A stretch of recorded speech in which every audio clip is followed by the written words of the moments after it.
Hello everyone, my name is Dr. Keshav Singh and today we are going to study Norma Verticalis. So what is Norma Verticalis? Norma Verticalis is a view of the skull when we see the skull from above. So let's suppose this is our skull and we are seeing this skull from above side. So we can clearly appreciate that the shape of this Norma Verticalis is oval. So Norma Verticalis is oval in shape and this is the anterior side and this one is posterior side. So we can clearly appreciate that the posterior part of the Norma Verticalis is wider than the anterior part. So in Norma Verticalis we can see that there are three bones and three sutures.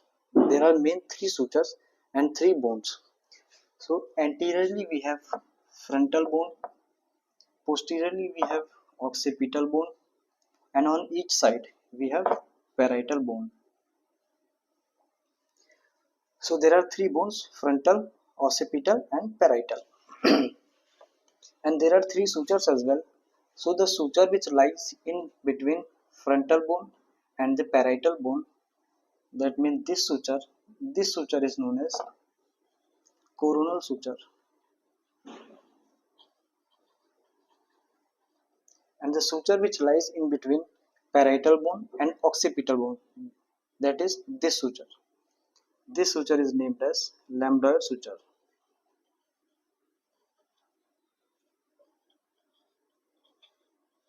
And the suture which lies in the midline and in between the two parietal bone, this suture is named as sagittal suture.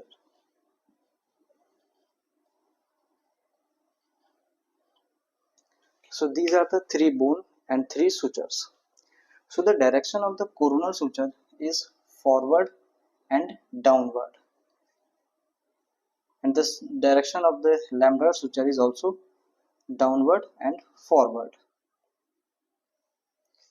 So the point where the coronal suture and sagittal suture meet, this point is known as bregma. This means this point. This point is known as bregma. So bregma is in the fetal skull. Bregma is the site for the anterior fontanelle, and the shape of the anterior fontanelle is diamond shape.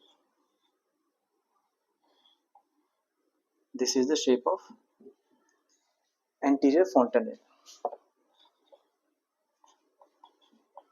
Anterior.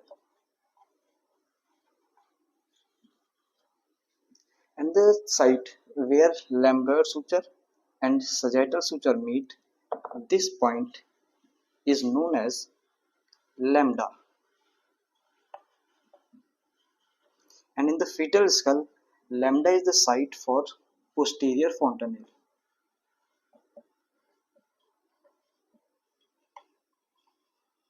And the shape of the posterior fontanelle is triangular, like this. So what are the fontanelles? Fontanelles are the membranous gap in between the bones. So what is the function of these fontanelles? The function of the fontanelle is they allow brain to grow inside the skull vault.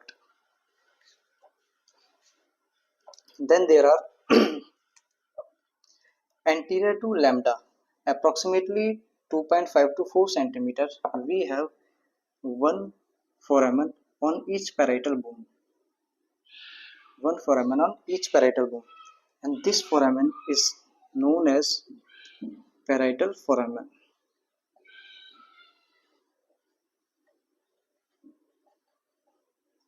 So this parietal foramen allow the amesary veins to connect with the superior sagittal sinus inside the brain. Then there is a maximum convexity over the parietal bone on each side. There is a maximum convexity, and that convexity is known as parietal eminences.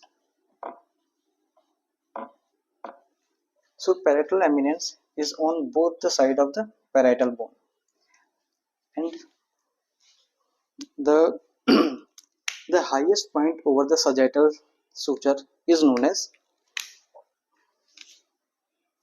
The highest point of over the sagittal suture is known as your vertex. So vertex is the highest point over the sagittal suture. Then after that we have temporal lines. So temporal line starts from the zygomatic arch. Let's suppose this is our skull and this is the lateral view of skull, and this is anterior part, this is posterior part, and this one is the zygomatic arch. So the temporal line starts from the zygomatic arch and they move upward and backward.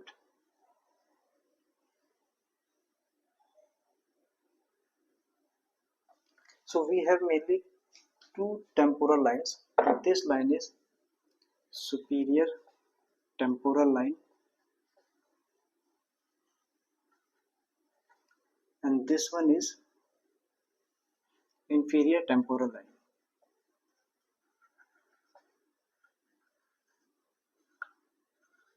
So when we trace the temporal line, so in anterior side we can appreciate that there is only one temporal line, only one temporal line.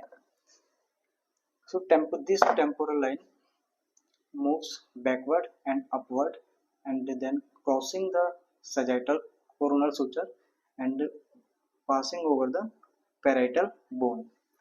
Then over the parietal bone, this temporal line divides into two, that is superior one and the inferior one. So inferior one merges with the zygomatic arch again, and whereas the superior temporal line it goes upward and backward, and in the posterior part of the parietal bone it ends. So this is the temporal line. So this all covers our norma verticalis. Thank you.